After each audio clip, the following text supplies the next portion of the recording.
Bonjour, je me présente Jean-François Côté, directeur aux affaires scientifiques et normalisation de Soprema. Bonjour, mon nom c'est Catherine Lavoie-Canuel, je suis chef produit senior pour la catégorie mur chez Soprema. Aujourd'hui, on va parler du nouveau chapitre sur l'efficacité énergétique du Code de construction du Québec. En fait, Jean-François, le dernier règlement sur l'économie de l'énergie avait été fait en 1983, donc on pourrait dire qu'il était... pour ne pas le nommer comme ça, un petit peu désuet. Oui. Donc, le 27 juin 2020 est entré en vigueur le nouveau chapitre sur l'efficacité énergétique du Code de construction du Québec. Puis ça laissait une période de sursis environ, je dirais, de 18 mois avant que les nouveaux bâtiments ou les nouvelles constructions doivent s'y conformer. Donc, officiellement, le 27 décembre 2021, tous les nouveaux permis de construction qui vont être émis après cette date devront rencontrer les exigences du nouveau chapitre. Jean-François, est-ce que tu veux nous parler des bâtiments pour lesquels devront rencontrer ces exigences, ces nouvelles exigences-là? Effectivement, les bâtiments qui sont assujettis au règlement sont les bâtiments de type institutionnel, industriel et commercial. Aussi, les édifices d'habitation, dans certains cas, sont assujettis au règlement. Par exemple, les bâtiments de plus de 3 étages ou de plus de 600 mètres carrés qui abritent des habitations sont aussi visés par le règlement. Les bâtiments d'habitation de moins de 3 étages ou moins de 600 mètres carrés peuvent aussi être assujettis au règlement s'ils utilisent un autre usage, par exemple un commerce au rez-de-chaussée. Le nouveau chapitre de Code de construction du Québec adopte en effet le Code national de l'énergie du bâtiment ou le CNEB 2015. Le CNEB est donc incorporé par renvoi dans le texte de loi de la Régie du bâtiment du Québec. Il y a des particularités, par contre, qui ont été intégrées parce que la RBQ voulait s'assurer que le règlement s'appliquait très bien à la réalité de la province de Québec. Une des choses qui ne change pas cependant, c'est que le Code de construction utilise 3 méthodes de conformité. Exact. Donc, il y a 3 méthodes de conformité. La première étant la méthode prescriptive. C'est celle qu'on va discuter plus en profondeur aujourd'hui, puis on va vous présenter des solutions pour rencontrer cette méthode-là. Ensuite, il y a la méthode des solutions de remplacement, donc qui permet de faire des petits échanges, je dirais, comme par exemple ajouter plus d'isolant dans la toiture pour compenser pour un petit manque dans les murs. Puis il y a également la méthode de performance qui va laisser un petit peu plus de latitude, je dirais, au concepteur, mais celui-ci devra démontrer en fait que le bâtiment conçu est aussi performant que le bâtiment de référence. C'est effectivement plus de liberté pour le concepteur, mais c'est aussi plus de travail. J'ignore si vraiment on va avoir beaucoup de méthodes de conformité, de performance qui vont être utilisées. Mais ceci étant dit, le nouveau chapitre, comme il est basé sur le CNEB 2015, inclut le concept de zone climatique. Les zones climatiques au Canada sont divisées en fonction du nombre de degrés jour de chauffage, en fonction de la localité dans laquelle on se trouve. Il y a des zones 4 à la zone 8. Dans le cas du Québec, par contre, il y a une certaine simplification qui a été apportée pour que le code puisse être applicable dans notre province. Exact. En fait, au lieu de parler de zones 4 à 8, on les retrouve quand même, mais elles sont plutôt divisées en 2 zones. Donc, on parle plutôt de la zone sud et de la zone nord du Québec. Donc, il va y avoir 2 niveaux d'exigence. Pour la zone plus au sud, on parle plutôt de 3,6 RSI effectifs pour les murs, tandis qu'on parle de 4,05 pour la zone qui est plus au nord. Oui, donc en fait, on peut remarquer ici qu'on parle plutôt d'un RSI effectif pour le nouveau chapitre comparativement au RSI total pour le règlement sur l'économie de l'énergie de 1983. Donc, ça impacte énormément la stratégie de l'assemblage de murs. En effet, parce que en utilisant le concept d'RSI effectif, ça oblige de considérer tous les matériaux dans l'assemblage.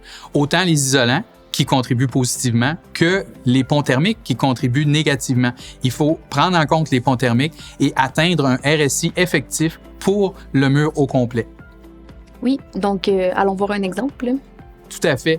Donc, si on prend un exemple d'un mur à isolation extérieure seulement, donc pas d'isolant dans la cavité, qui est construit avec des montants d'acier et l'isolant complètement à l'extérieur. Et cet isolant-là, s'il est retenu par des barres en Z croisées. Donc, un assemblage comme celui-là, dans la zone climatique 6 ou 7A, donc la portion sud du Québec, aura besoin d'une épaisseur d'isolant extérieur, si l'isolant est de la laine de roche, d'un petit peu moins de 9 pouces.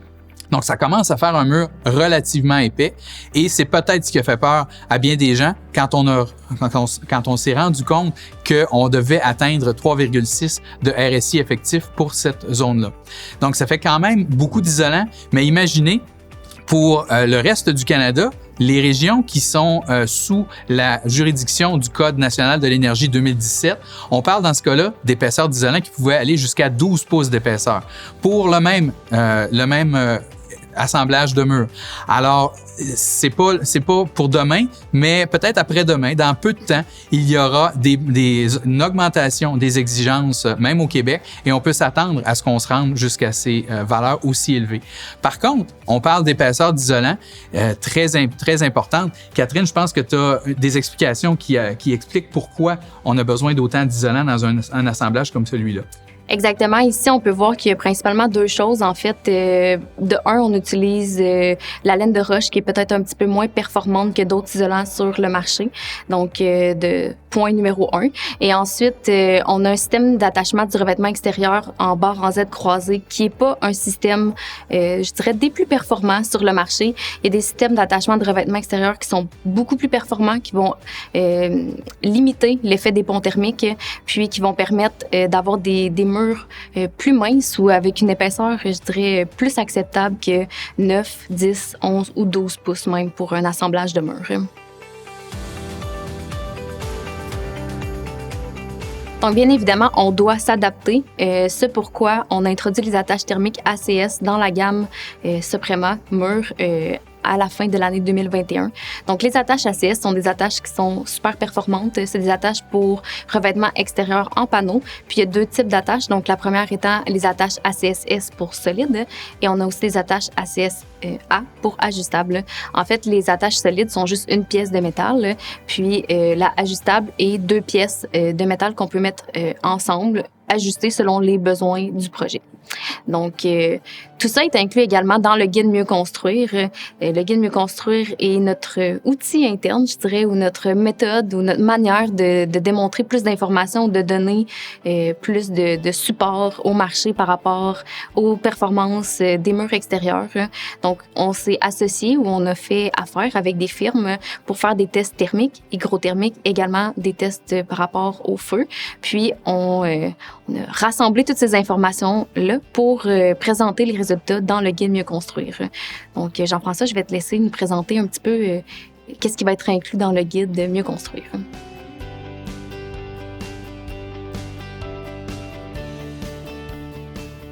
Il y a énormément de travail derrière le guide Mieux construire, notamment plusieurs modélisations thermiques qui ont été réalisées par la firme Morrison Hershfield pour le compte de Suprema.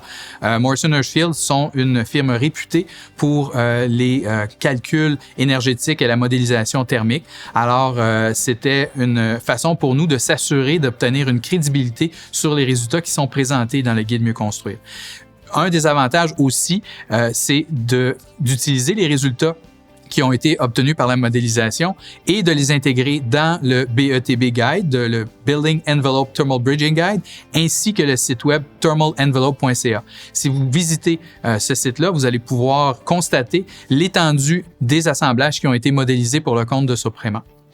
Dans le guide Mieux construire, on pouvait pas tout mettre. Il a fallu faire certains choix et on retrouve quand même dans le guide Mieux construire une panoplie d'informations sur un paquet de types de murs extérieurs, que ce soit des murs extérieurs avec montant d'acier, montant de bois ou structure de béton, des assemblages avec isolation extérieure seulement ou des murs hybrides avec isolation dans la cavité aussi. Chaque assemblage est décrit et des résultats sont présentés dans deux tableaux différents. Le premier tableau est basé sur le Code national de l'énergie. Heureusement, pour le Québec, les sections de ce tableau-là s'appliquent directement au nouveau chapitre d'efficacité énergétique du Code de construction.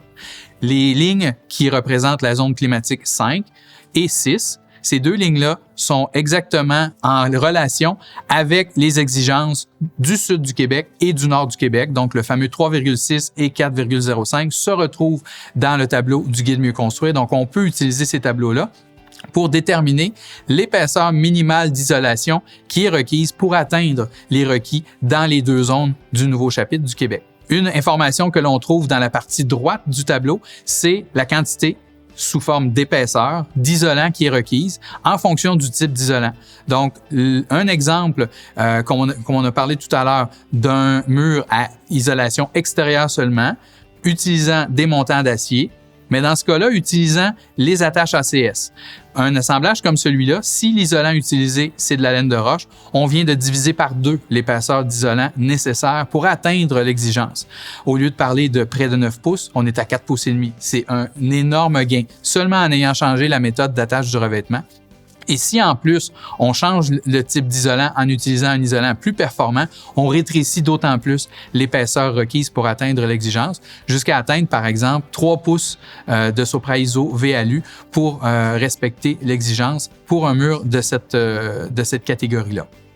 Il y a une chose qui est présente dans ces tableaux-là, et c'est la première colonne qu'on a appelée l'assemblage protégé. Et là-dessus, Catherine, je pense que tu veux élaborer un petit peu plus.